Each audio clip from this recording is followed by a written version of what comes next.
This episode is brought to you by Shopify.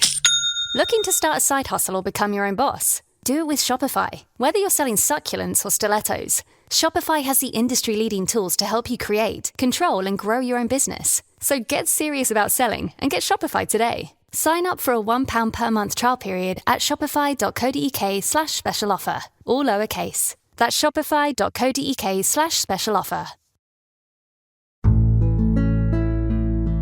Hello and welcome to Audiobook Connection, behind the scenes with the creative teams. I'm Becky Parker Geist and I'm your host. Audiobook Connection is your place to learn about the audiobook creative process in discussions between the authors, narrators, producers, and post-production teams that bring them all together, as well as guests who have listened to the audiobooks and have questions for the creative teams. This podcast is sponsored by Pro Audio Voices, helping great stories come alive through audiobook production and marketing.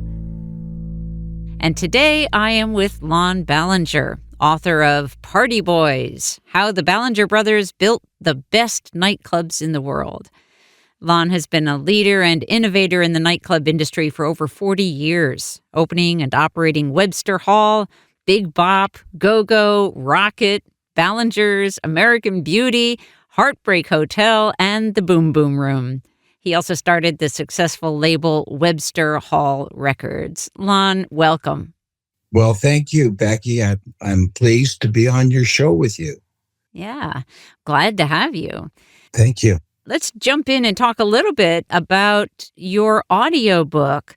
So you recorded your own audiobook, and Yes. I would love to hear from you, and I know our listeners would, about what that was like for you, your decision to record it yourself, and then what the process was like. Well, it was kind of like writing the book. When I was in the nightclub business for 40 years, and I saw a lot of changes and a lot of things happen over those 40 years. And I thought it would be a great story, considering especially where my brothers and I came from, which was a farm in Canada. And we started probably on the wrong side of the tracks and ended up in New York City for 30 years. And I wanted to tell a story. And I thought, well, I'll find somebody to help me with the story. But as I was going through it, I realized nobody would know that story except me. So I would have to sit down and really write it out and tell the truth. And it was like a memoir. So I did the same thing with the book. I thought about it. Then I thought, well, who would be able to tell the story in the same way that I could? And I needed to do that. So I had a lot of experience that I've had from being in this kind of business. And I thought, well, I could do it, and perhaps my voice would be all right. And I had the luxury of, after I sold Webster Hall in New York in 2017, and I started having grandchildren. And I got to be a good provider, or a good resource for them. I was always available, and I was the guy putting them to bed, and I read them their stories at night all the time. So I thought I could read a book, and I did it. And you know something, in the end, I did a really good job.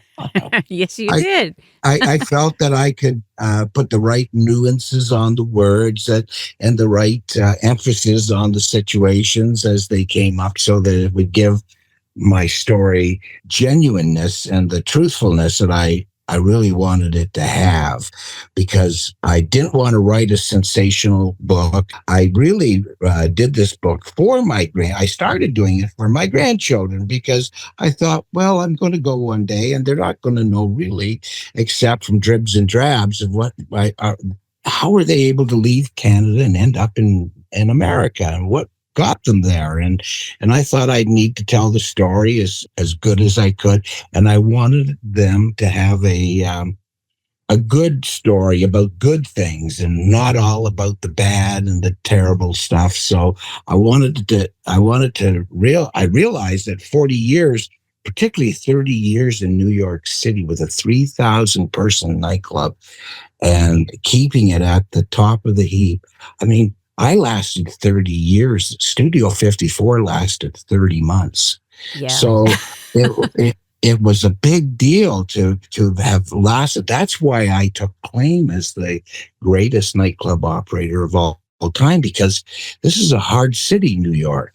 And to stay on top and to follow the trends and to not get into trouble with the police or to get into trouble with the tax man or anybody that could arise in a city like New York, I thought, well, it took doing things right.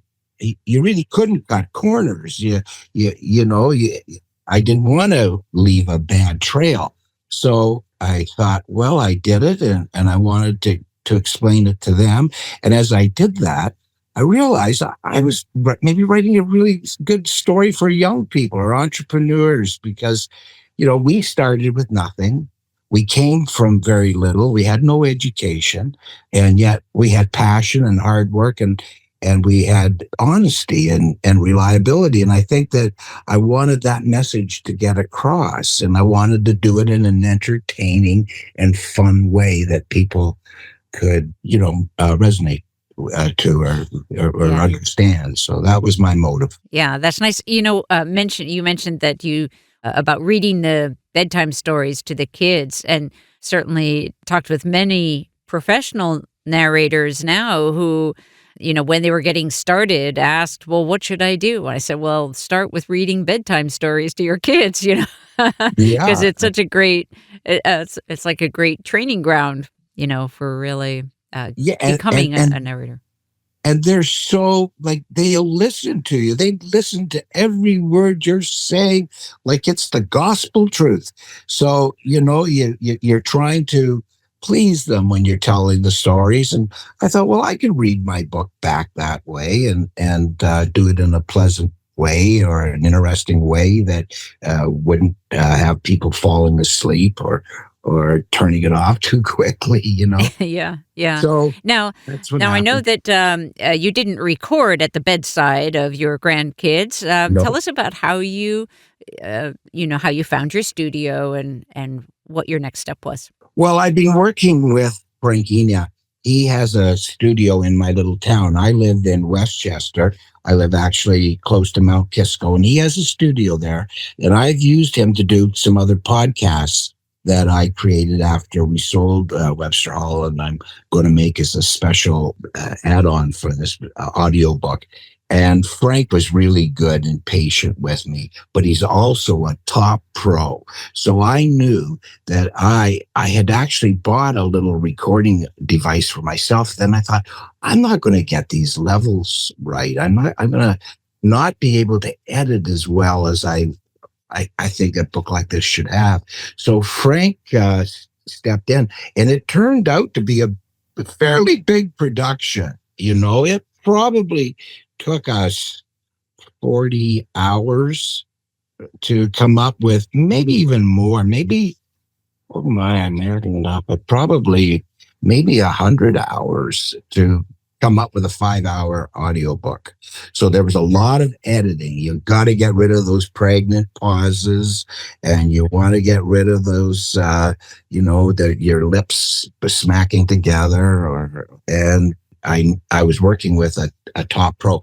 Frank is one of the, I don't know if you folks get that, but he is a teen titan on the children's cartoon shows. And so he's a real pro, and he has a studio, and he does audiobooks, and he helps guys like me with other little projects. So, and he performed at Webster Hall too. Oh, cool. So, it all worked out well. Yeah, that's great. And so in the post-production process, when he was, after you'd done the recording and then he was working on the editing, were you working with him during that editing process and listening in?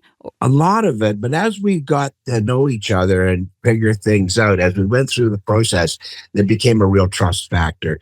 And, we just looked at this and said, listen, there's a lot of fussing. He really tightened it up and made flow properly. So he didn't need me sitting in a chair to do that with. So we did the actual recording, and then he did a lot of the editing, and then we finished up the intro in the preface, and we've got a few little changes that we're going to make, which we'll get done in the next little while, and then the audiobook's ready to go. Yeah, great. And you mentioned how you realized through the writing and the recording process that this was really that you have something that's quite special that you can share in terms of, you teaching and consulting. What are some of the things that you have recognized are areas where you would like to be able to serve more in, with teaching and consulting? Well, I think that was in the nightclub business for 40 years. I've been married for 53 years. So I'm a really reliable person. I can get things done and make things work. I think that my great strength was always being able to see the whole playing field and putting in a sense of calmness and practicality that I bring to it. Maybe that's my Canadian farm boy heritage, but I think that the important thing is the ability to be able to really listen to what people are telling you and then to respond on it and to be very truthful and practical with people. I dealt with a lot of police. I dealt with a lot of security issues. I dealt with a lot of personalities, a lot of design issues. And I feel my great strength was being able to actually listen to the people, add to it, and then get the job done and get it fixed up. So I was looking at Colin Jost and Pete Davidson up just about the Staten Island Ferry, and they're doing, they're Saturday Night Live performers. And here in New York City, I said, I would be just so helpful for these young guys to come in and help them with their security, with their staff, with I had a staff of 170 people. 60 of them never left me in the full time I was at the nearly 30 years I was at Webster Hall. So I have real good patience with people. And I think that I'm not a big shot and I'm not trying to always make myself the know-it-all. I really strive listening and paying attention and then acting on properly on a consensus. And I think people respond well to that. Yeah. I think that speaks volumes, having that many people staying with you, that says a lot about the kind of environment that you created for them as a team. Well, also, too, in the 30 years, we never had one sexual harassment. We never got sued by anybody. When the Bataclan issue happened in Paris, the New York police called all the public assembly owners together in New York, and they told them to run their places the way Webster Hall runs theirs. And we took that as the kind of compliment that we needed to hear. Well, I didn't need anybody to tell me what a great night they had. I was always dealing with police issues or community issues, business issues. And I think that we manage that really well. The key to success in most businesses is proper management of your people, to respect people. I treated everybody that ever worked for me as if they were my partner. We're all earning money from this place. We're all in this together. I could go a couple months and not earn any money if we were in a slump, but I couldn't whine about that and complain about that because, these people showed up every Friday and Saturday night and they worked all night to help us out and make sure that we, were successful and could keep on being successful. 30 years in the nightclub business, you're bound to have ups and downs and times when you need to recalibrate. And I think we did a really good job of identifying that stuff and doing it. So yeah, I think I could see us going in. I also have a good team of young guys. We're still busy. We've got a bunch of things on the go here that we're doing, and clubs and bars and restaurants and hotels and every one of them are doing great. So love to go in and help somebody who's having a little trouble, a few little problems, and be able to and just give them advice and kind of be like a life coach, a corporate life coach. Myself, I'm in my 70s now, but I feel good, and I feel healthy, and I'm my mind still seems active, and I'm excited. I can honestly tell you that my big motivating factor, what kept me going always, was I wanted to be successful. I never really thought about the money so much. The money would come if you were successful, or usually comes.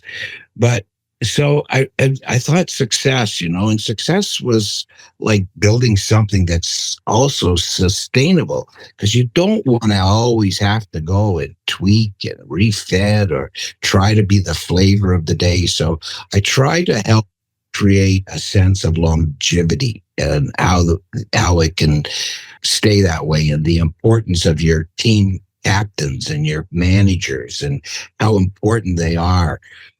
We never lost our people. They stayed with us. And when we left, Becky, we were the only guys that ever stayed, as I said, 30 years in New York City, in the East Village. It's impressive. When I wrote the book, I realized afterwards, I thought, what I sold, I was paralyzed from the shoulders up. I was like, oh man, 40 years of running that animal and dealing with all the issues I dealt with. I just needed a little time to think. But after years, I thought, oh my goodness, I got to tell that story. I got to out there and let people know. And I wanted to inspire young people and really emphasize how important good relationships were, how important integrity was over money. All the rest of the stuff can fall into place. But it's like you need to have people who will believe you and follow you. And 30 years, I can't tell you that things didn't happen in a 3,000 person nightclub, but I can tell you I dealt with it immediately and would work with the people, and I would take some of the blame because, a police captain once told me in my precinct, he says, "You're the only nightclub owner I ever heard in my life that took the blame for anything." There was a whole series of what they call buy-in cells, where drug dealers get into the club and they sell little drugs to people. Well, a lot of the time they think the club people are involved in that. So, they brought us in and they talked about it, and I had told them no. He said, well, maybe you brought in, maybe some of your staff was in on it. And I said, no, if anybody was to blame, it would have been me, because I had to change my promotions because my rent being tripled and I needed to make more money to survive. So I brought in these promoters, and I'll get rid of them. And that's when the police inspector said, "You're the only guy who ever admitted he made a mistake to me." And I thought how important that is to recognize that. After that, that policeman helped me and supported me and made sure that he respected my opinion, because I took a little blame. And I just to kind of point that out in the book, how most it's when you see they're blaming other people, and really, it reminds me of security. In my book, I write a story about security when we were first starting out in Canada, and how my brothers and I got beat up. And the very first year or two, we owned our very first big nightclub. We were just kids, and the Hells Angels came in and beat the hell out of us. And Steve, my brother, was in the hospital, and I was all cut up. And I called the police for help, and the police came, and the big sergeant came, and he started yelling at me. He said to me, "You sold them the booze. You let them in here. Then you couldn't handle them. And then you called me to look after your problems. You want to learn how to run a nightclub? You want me to come in and run that nightclub for you?" And it scared the living daylights out of me that this big man with this big red face was yelling at me. He had no interest in catching the perpetrators at all. And he said to me, "They're going to be back out I can rest them. They're going to be back out and circling your building tomorrow and looking at you. Is that what you want? You get your trip together." I listened to that man. I didn't phone his police chief up and give him heck about how he talked to me. I thought he was right. He taught me a lesson.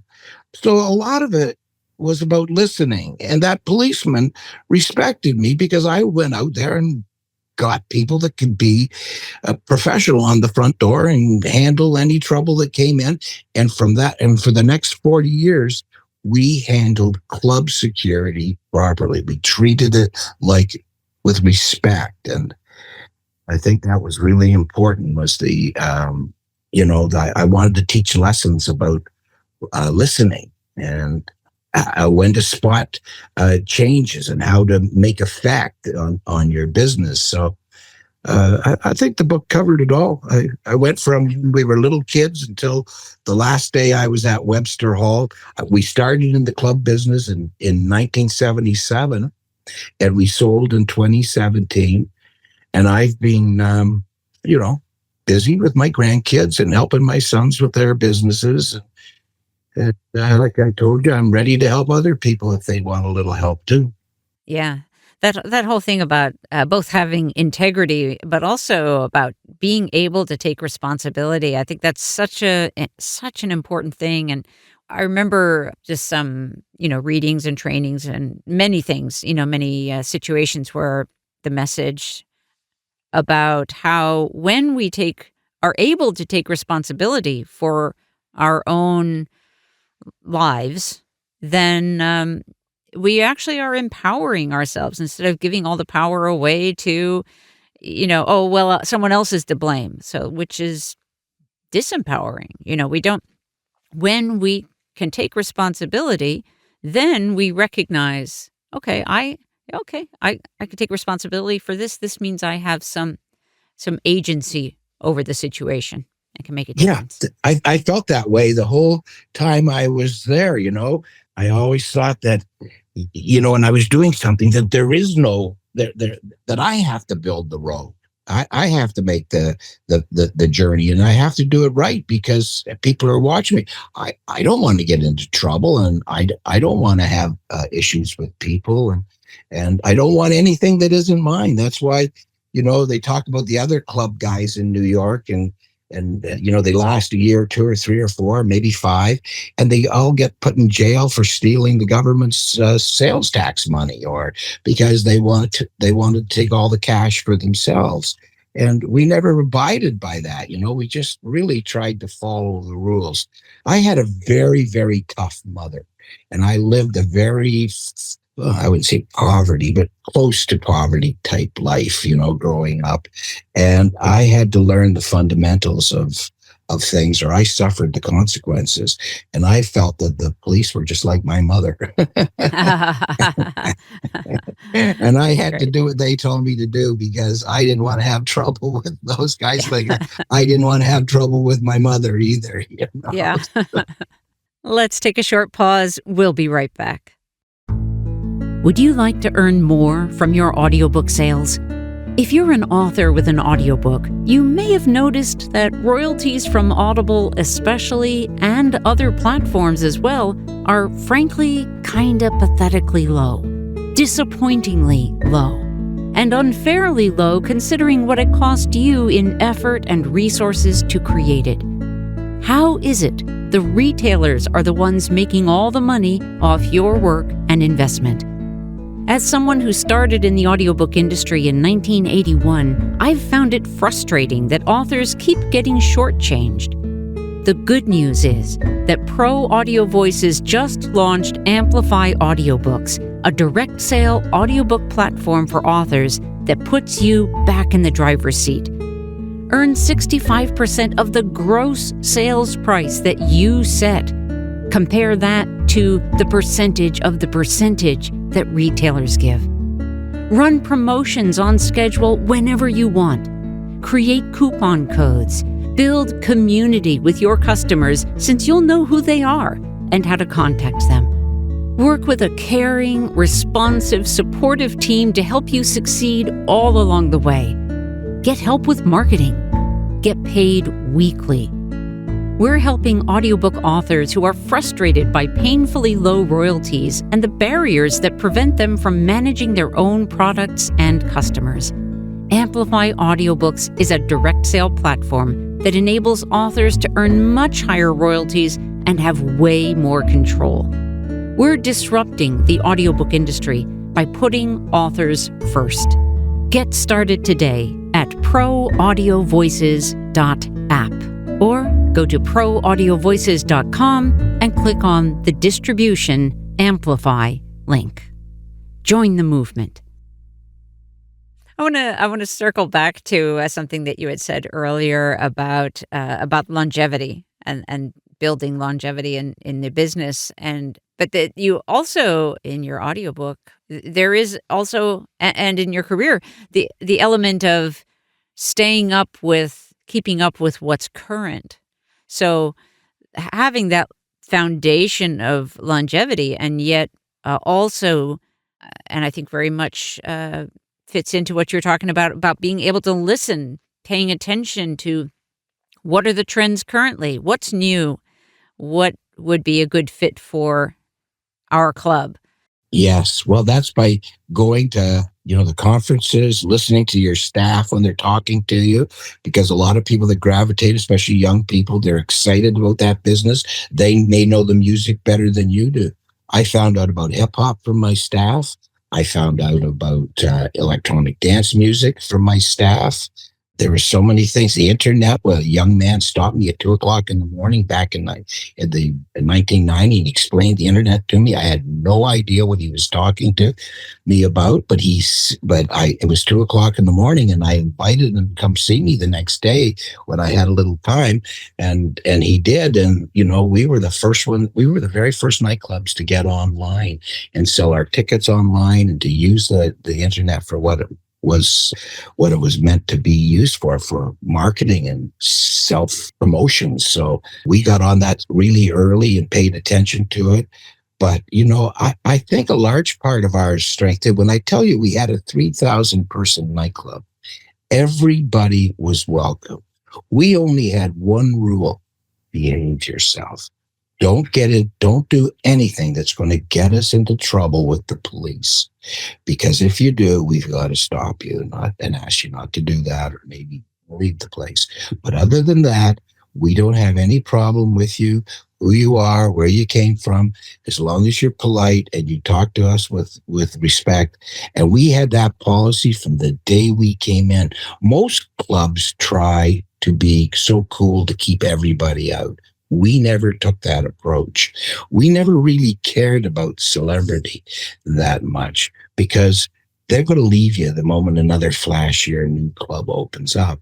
But the regular guy who stood in the rain for 2 hours with his girlfriend waiting to get into your packed out nightclub, to pay you money, to let you search them, to pay for an expensive coat check, to buy expensive drinks, and then to go home and tell all his friends that it was the best night of his life. That's the guy I care about. And I don't care where you came from, as long as you were respectful and good to us. And that's what kept us at the top of the heap for 30 years in New York City, that very attitude. I didn't strive to be the messiah of the nightclub business. I strived to feed my family and to look after people properly and to have a lot of fun and to enjoy myself too, because I did. And, we hosted thousands. Do a little back check on Webster Hall and our history, and you'll see that we were there in front row center for a long time. And it all came about because it worked. People just kept coming, by treating them with respect. They always treated us with respect.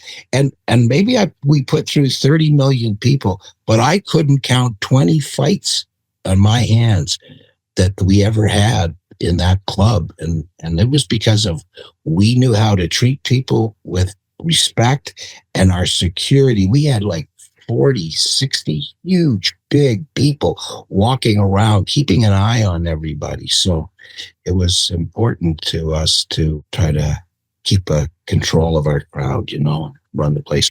Yeah. What would you say is So what's some of the best advice you've received from others?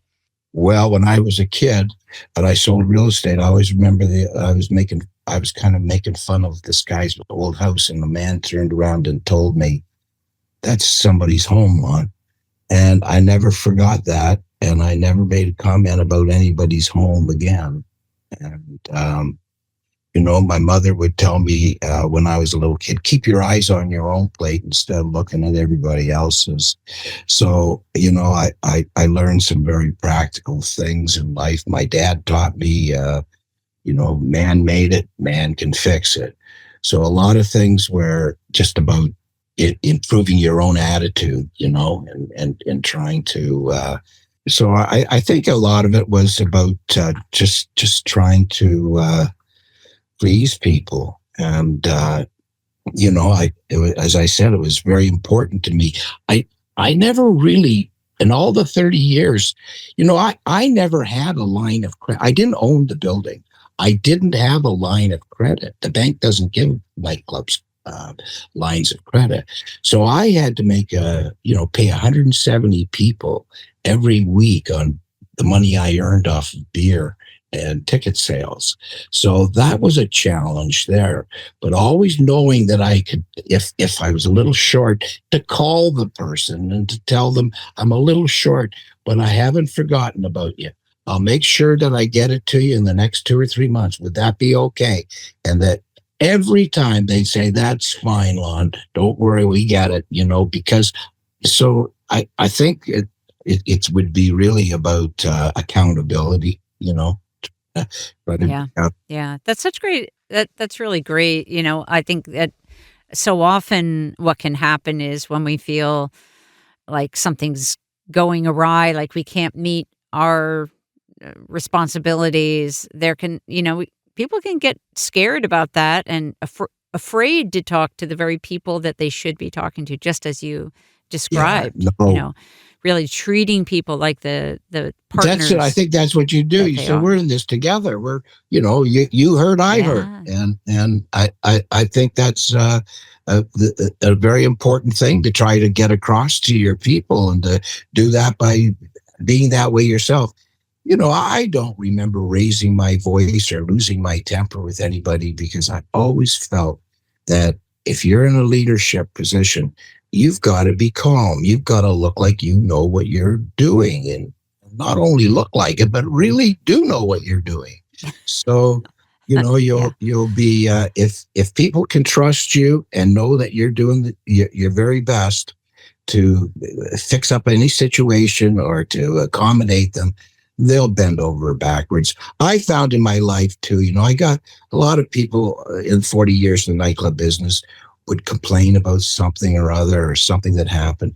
And I found all they really wanted was for me to listen to them, not to give them an answer. They have their own answer. They know there's sometimes very little that can be done about it. They just wanted me to listen to them and to make sure that I heard their point of view. And I did.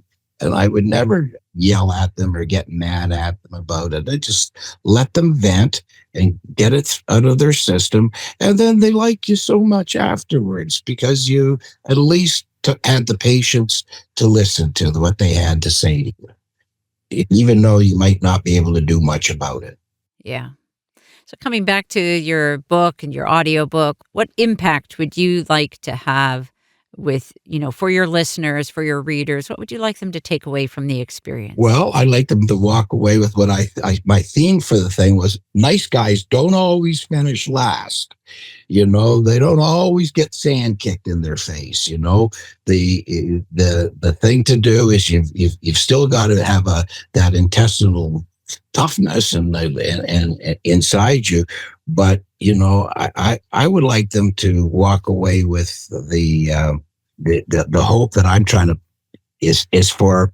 I believe in the power of the small businessman, and I believe that this book would benefit most small businessmen, just in attitude and how to survive and how to work through situations. So I'd like this book to be kind of, honestly, I wouldn't mind if it was got taught as a course in some school, because it has a lot of good advice about people. It's a good way to send a kid off into the business world, this book. And I deliberately did that. I didn't want to write a sensationalistic book.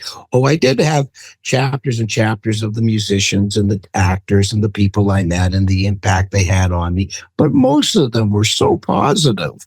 So I really wanted it to be a story about looking on the bright side of things, being a half full guy, realizing how important it is and what a great opportunity. I think we all won the lottery just by being born. I'm that kind of a guy. And I believe that, I don't understand the mega stuff. And what are they so mad about? This is what a great country we have. We should be honored and lived and just so happy to be here and to be part of it. We don't get that long to live. I can't believe where the years went. I still feel like I'm a young man, but now all of a sudden I'm into my golden years, and wow, what a wonderful life I look back on. And I just like to share some of that ideology with people. That's really my goal. Yeah, that's great. Yeah. Do you think that, people who are heading into business or running a small business, are those the folks that might benefit most from your teaching and consulting that you Yes, like to be doing? I think so. I think even big corporations, they get caught up in themselves. I think I could come in and help them look at their, gauge their morale, the team morale. I could look at their operations, whether they're successful or not. In Webster Hall, it was a 40,000 square foot building. I used every square inch, and it was going all the time. I mean, you can't put 30 million people through a building in those 30 years unless you're using every square inch for something or other, So I like to show people how to get a little more out of their product and not offend people by doing it, Yeah, yeah.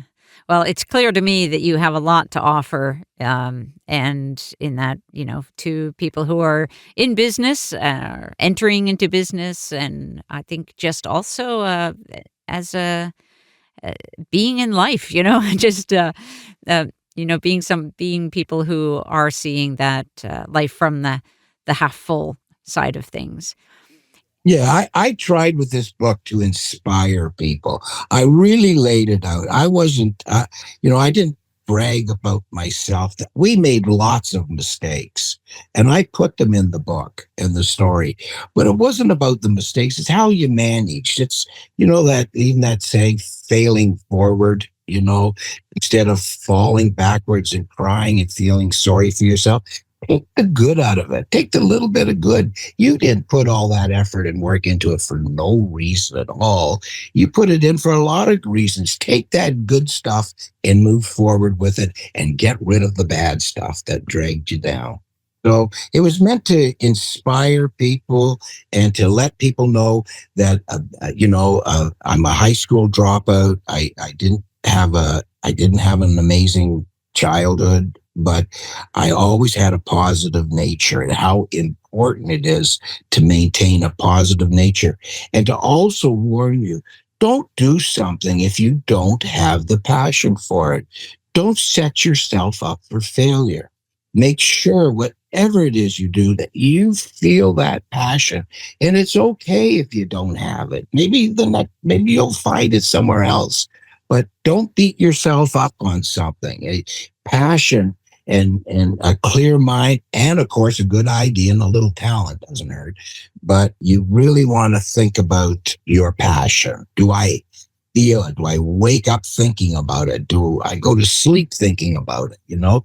That's how I treated my business. I thought, oh my God, I'm in New York City and I'm at this big nightclub, and that is Mick Jagger, that is Madonna, that is Tom Petty. They're playing on my stage, working with me, So I was so excited about that stuff and being part of it, that I had a passion. But, I started out cleaning pigs and cattle and picking up after pop bottles out of the side of the road to earn, candy money. So, I wanted to let people know that it's not all about being born into it and nepotism and entitlement. It's about you and having belief in yourself and going through with it, you know? Yeah, that's great. And you have a podcast that's going to be launching soon. Is that right? Yes, we're working on a podcast called Party Boys New York, and it's at partyboysnewyork.com, and it's up soon as just starting it, and it's going to be with guys in the business like myself and talking about things that affect us and how we work our way through those situations. So it should be fun for people to maybe tap into also. And Absolutely. Yeah. And what's the best website where people can learn more about you, about your book, about what you're up to? well, I have a site right now called ballingervision.com that I've had since Canada days. So they can go there and see what we're doing right now and the thing we're working on. But the new website that we're going to put up is we're using the book as a catalyst for it. And it's called partyboysnewyork.com. So partyboysnewyork.com is the website where they can look at the book, they can check out our history and things that we've done, and but it's all a work in progress. New York is spelled out, right? Yes, not NY. but I also have pbny.com. Although I can't tell you I have pbny.com for sure. So okay, all right, great. Well, we'll make sure to put that address in the description for the podcast as well. And I want to thank you so much, Lon Ballinger, author of Party Boys, How the Ballinger Brothers Built the Best Nightclubs in the World. Lon, thank you so much for spending this time with me. It's been delightful. Yes, you're welcome. Thanks, Becky. I appreciate your interest, and all the best for you too, and all the things that you're doing. I know you help a lot of people get their starts and get going. So that's great. And thanks so much. Thank you. Get your copy of Lon Ballinger's Party Boys, How the Ballinger Brothers Built the Best Nightclubs in the World, now available on Amplify Audiobooks. Thanks for joining us for Audiobook Connection, behind the scenes with the creative teams. Please take a moment to subscribe at audiobookconnection.com. The podcast is sponsored by Pro Audio Voices, helping great stories come alive through audiobook production and marketing. Learn more at proaudiovoices.com. Again, thanks for being with us, and please join us next week.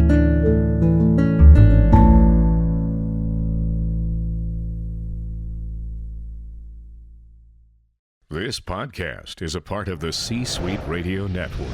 For more top business podcasts, visit c-suiteradio.com.